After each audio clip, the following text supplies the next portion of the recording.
Hey, I'm Susanna Lanier, actor and acting coach for over 25 years. I'm Jess Greenberg, casting director for over 10 years. We're here to help you navigate this crazy, creative, and sometimes chaotic journey into the film and television world. We share our insights as to what works. And invite some pretty spectacular guests to share more ideas to move you on your journey. So without further ado, let's get into the show.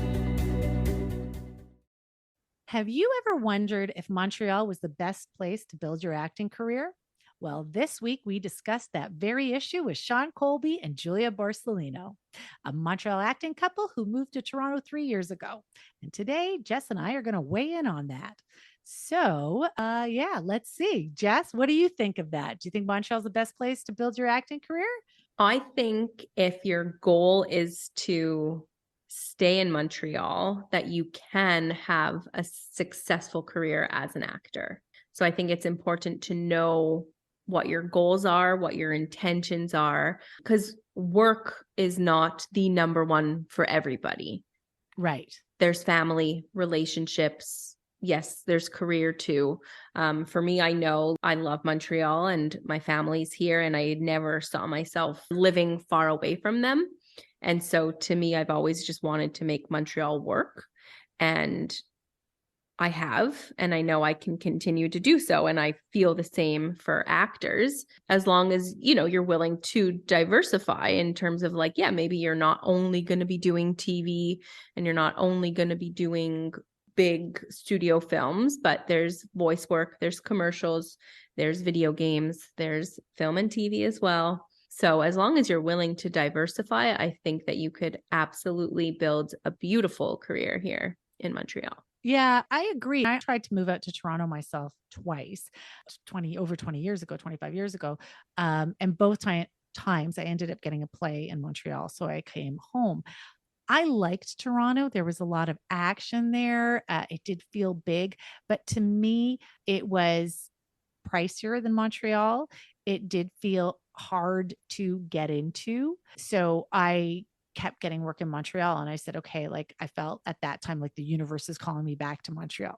Whether it was a universe, I have no idea, or I was already just established in Montreal. So that's why, but I like Montreal. I like the industry in Montreal. I had started teaching in my early 30s, and that supplemented my income in Montreal. And so I decided to stay, and I was happy to stay. And like you, my family's here. I'm able to have a life here. That's one of the things we talked about before.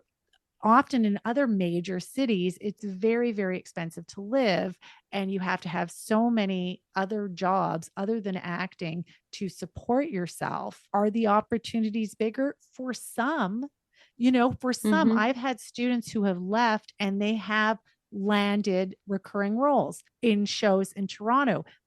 It took about 10 years, I have to admit. It wasn't like it happened right away, and they all had odd jobs, but a couple of them have done really well, which I'm so excited for them.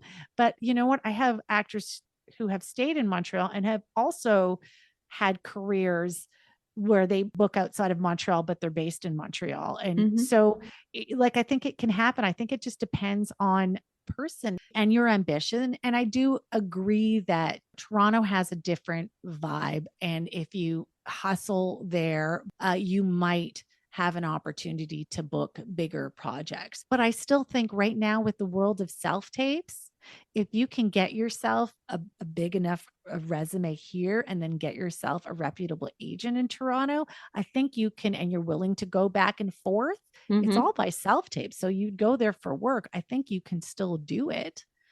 Totally. I don't think it's unreasonable to think that now so much is on self-tapes.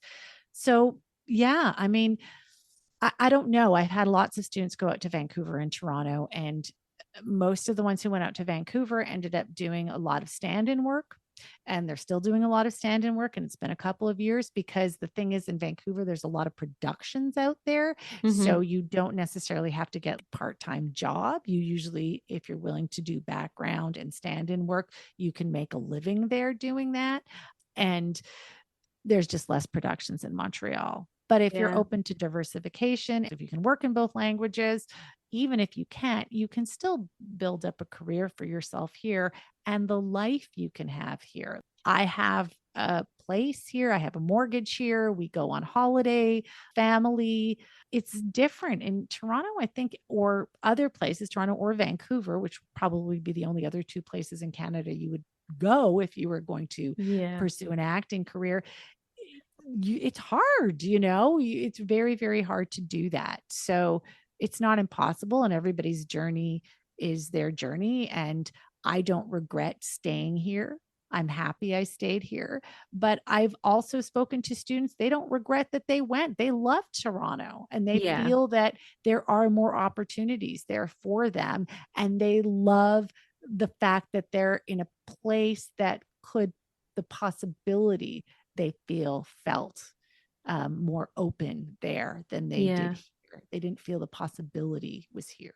Right. But that's also key to like highlight it's the possibility, right? It's not like they moved and things happened right away. No. I think that has to be noted because it's not like this quick fix. Oh, once I moved to Toronto, like we heard, not every casting director is going to see you. Montreal is such a small community and we're really nice that we Yes. will give people those opportunities, see people we've never seen before, see people who are unrepresented. We work with the talent pool here. Toronto, it's like you'll have a bit of like a rude awakening that you won't be seen by everyone, or they have this ladder in their head of like, okay, well, you just moved here, well, you better start with commercials, and then you got to go to MOWs, and then you got to do this and do that, before you could even step into my room. Oh yeah, those big Amazon shows or Netflix shows that are being done by there, it's really hard. I mean, when I went there both times, I just stayed for a few months and I only got commercials. That's it. I went in Yeah. for nothing else. And I heard a lot of stories of like, you can be going in for leads here in Montreal, and then you go to Toronto and you're being like pre-screened for a one liner from the assistant, whether they'll bring them in for that. And you're like, are you serious? So it can Yeah. be very frustrating. And like I said, for my students, I don't know, most of them are still having other jobs, and the ones who have been able to, ditch the day job and 10 years plus. It wasn't Exactly. 2 or 3 years. Took more than 10 years before they landed those recurring roles in the series. Could they have landed them from Montreal? Maybe, who knows? They weren't here for 10 years. So we don't know. I mean, you just don't know. I think you have to feel in your heart, but I absolutely agree with you. And I don't like saying it, that grass is always greener, because I'm like, listen, go, and I wish you well. And if your heart is saying it, but most of the students or, people go out there with very big expectations and then often are in for a rude awakening because it's just not that easy. I remember it's been called by many actors the casting director gatekeepers in Toronto.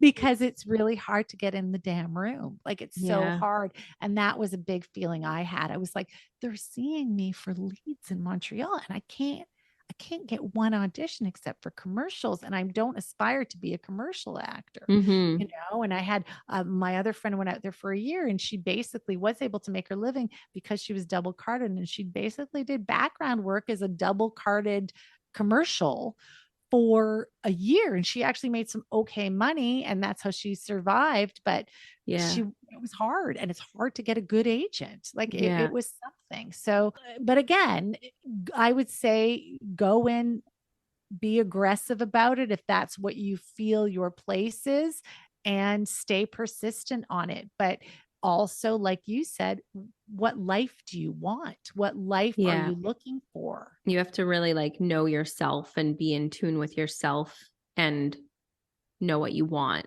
And because if you go out there with no friends or family, that it's a big city.